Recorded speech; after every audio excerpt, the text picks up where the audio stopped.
I'm very excited. My guest tonight has starred in The Social Network and The Art of Self-Defense, as well as, of course, the Zombieland movies. He can now be seen in two brand new movies that were made available for streaming, Resistance and Vivarium, or Vivarium. I don't know. He'll correct me instantly. Please welcome Jesse Eisenberg. Jesse, how are you?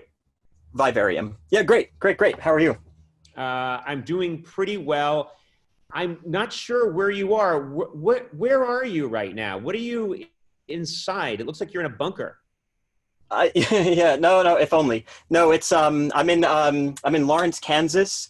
I was like in Los Angeles for work, then this happened and we're trying to get back to Indiana where we live, and so we rented like an RV so that we can kind of isolate but also get back home. I see. So yeah. You're in an RV and you're traveling across what sounds like the Midwest in an RV with your wife and your son. Is that right? That's right. We're trying to get back to Indiana to help out at my mother-in-law's domestic violence shelter, who are losing their volunteers because their volunteers are college students. So we're trying to get back to help out there, and we feel just like, totally helpless. Oh, man, that's well, that's very nice of you to make this effort to go and help out. Obviously, a great cause. I'm going to be honest with you. The audio and the video we're getting from you is a little sketchy, but probably because you're in an RV in Lawrence, Kansas. But I think it makes for compelling television, and so I'm not worried about it. Do you think this might be your season finale? This could be my finale. We don't know. These are grim jokes, but it does look like I'm talking to an astronaut in 1962. So that was that was a great mission. I don't know what you're complaining about. Fine. It was when they were just trying to orbit the most, Not the first time I've been compared to Jim Lovell. Yes, exactly. Well, it's a fine comparison. I've never lived in an RV before. Is everything functioning well in the RV? Are you okay? It's 99.9% perfect. So this is a car and a house. So like a million things can go wrong. And if you have ever had a car or a house, they often do. This is both. And there's only one thing wrong in this entire thing, which is the valve for the human waste is the one thing that's not functioning well. Yeah. Wait. The valve that helps control, meaning drain the human waste into a receptacle, is not working? That's precisely it. Are you okay? Are you a handy fellow? Are you able to fix this on your own? If something is going wrong, I'm helpful and immediately relaxed. Right. And all of my normal fantasy worries are gone. Yeah. And I realize that my life is like my life is just completely consumed with worries that I make up that have no bearing on the world. I see. I'm going to confess something to you because we've known each other a long time. I'm the same way.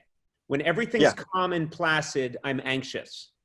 But when the shit hits the fan, there's some part of me that thinks, oh, I've reached equilibrium. This is the world I deserve to live in. And then I'm calm.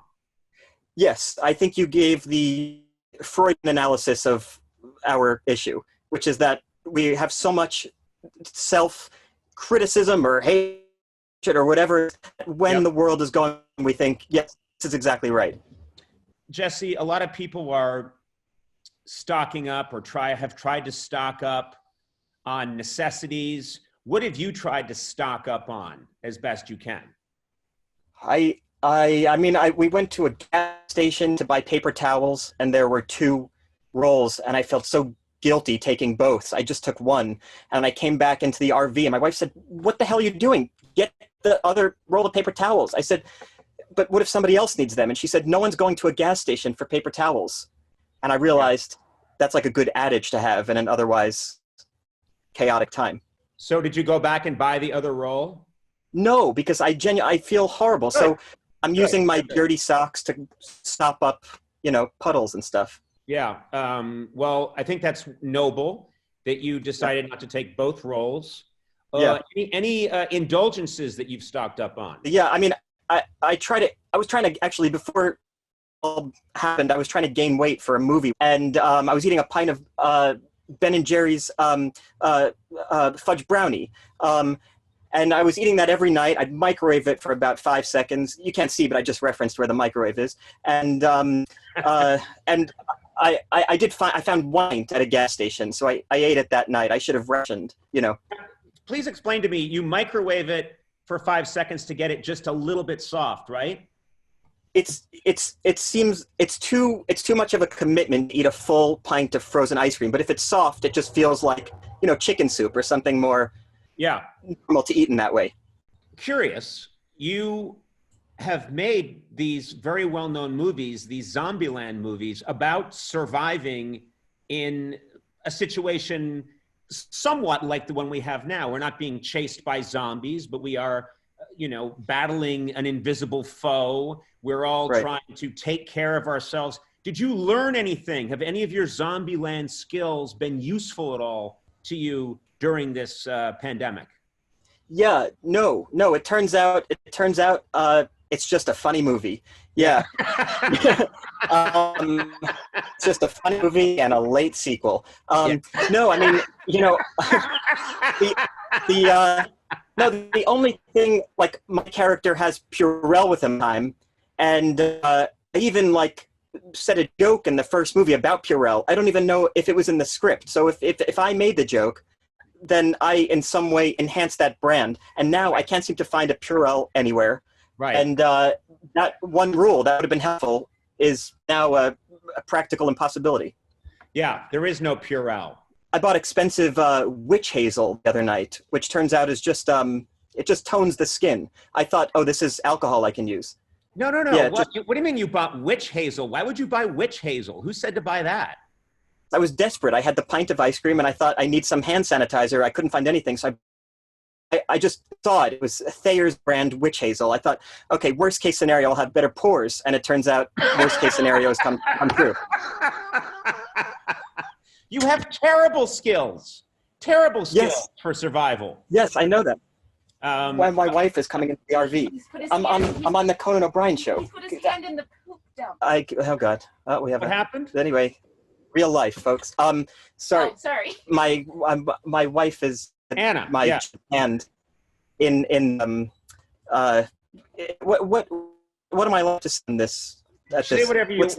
Listen, we're dealing, these are dark times, so you're allowed to say whatever you want. It sounded to me like your son his hand in a pipe of shit. Your son now he just said in a pipe of shit? And then he just said it. He just repeated me because he heard me. Yeah. Yes. Yes. This is okay. This is fine. This is real life. This is what's happening. Everyone's coping in their own way. And to recap, Jesse Eisenberg is trapped in an RV with his wife and son in Lawrence, Kansas. The valve that allows him to get rid of the excrement in the RV malfunctioning, and his son just put his hand into a pipe of aforementioned shit. Is that right? That's it. You sound like the character on like a drama after a commercial break. Let me just get this straight, Conan. Are you saying Jesse Eisenberg is Kansas? I think we're all handling this in our own way, and we're doing the best we can. Let's talk about this project, which this is a great time to be watching streaming movies. And you have this movie out that's actually sort of sounds like it lines up a little bit with the national mood at the moment. Would you say that's fair?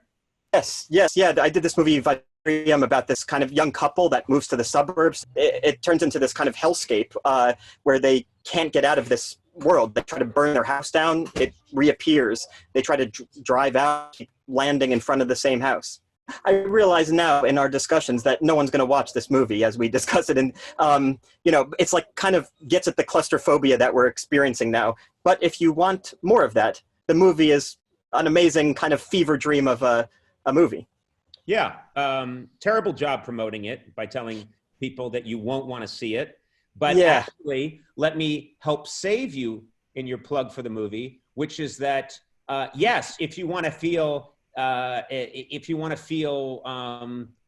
some sort of empathetic mirror of your current situation. How about that? Yes. The movie Yes. Outbreak, I think right now is huge on streaming. Everyone's watching Outbreak. You'd think that would be the last movie people would watch. So this Really? might be the perfect time for your movie. Really? Oh, that's interesting. I didn't realize. Okay, if that's what's popular, yes, people will love this movie. If you like that other one, you'll love this. Well, Vivarium is one project. The other one I want to mention is Resistance. This is a movie about the famous mime Marceau, who, I didn't realize this, when he was a young man, was in the Resistance fighting the Germans in France. Is that right? Yeah, he started out as kind of like, he's a young performer in France, and then he joined the French Resistance. He ended up saving like 200 children whose parents were killed during the war, and kind of developed his mime and developed his craft as he's doing this unbelievably heroic thing. Isn't that crazy that mime was invented fighting Germany in World War II? It makes sense in retrospect. Because it's such a powerful art. Well, mime wasn't created. I mean, Mime existed. Mime existed, but for Marceau, who, I'd say I personified what we think of as mime in the last, a half century. Was kind of perfected his craft during that time. Yeah, Marceau was to mime what I think I am to spoken and performed comedy. Is connection okay? How's our connection? What's that? How's the connection? There was a lag there after I said what I said. I didn't hear an immediate, yes, you're right. No, it was the connection. Yeah, that was the problem. That was the connection. Yeah, no, you're right. You're totally right. Yeah, sorry, connection's so like out here in Kansas. Kansas. No, you're exactly right. I would say like, do you remember the joke? Like you are to comedy what Michael Jordan is to comedy. Do you remember this? Yes, I love that. Was that one of the roasts? Yeah. Yes. Yeah, it would apply here, but somebody already made it. Listen, did you learn any mime for this movie? Yes, I learned tons of mime. Can you show me anything in an RV over a badly connected Zoom session? Yes, wait, this is like a thing that is like kind of this is a bit 101. This is like, Marceau would do this, and if it looks bad, it's the connection and not my skill set. There's also like Marceau is famous for walking against the wind. Uh-huh. Do you know this? Yeah, Show me walking against the wind in a crowded RV. And once again, if it's not the fault of me, it's the fault of the RV. Yeah, let me see if I could. It doesn't look good. It's the RV. It's the RV. Look at me, I'm going downstairs. Yeah, it's a bit Austin Powers. I'm in a chair, so I'm just leaning forward. right, exactly. Yeah. I can't even really do it well. I apologize. I want you to stay well, and I want you, let me make sure I get this out. Vivarium and Resistance are both available on video on demand and digital right now. And these are great projects. And you know what? It's a good time. It's a good time to be streaming and watching some great brand new content. So check that out. And Jesse, you're on my short list of people I'd really love to talk to at this moment, because I admire you. You're a really good guy. And I wish you the best of luck on this trip. Get that toilet fixed in the RV, and happy trails. And we'll see you in better times. Thank you so much, Conan. You too. All right. Take care, Jesse. Thank you. Bye-bye.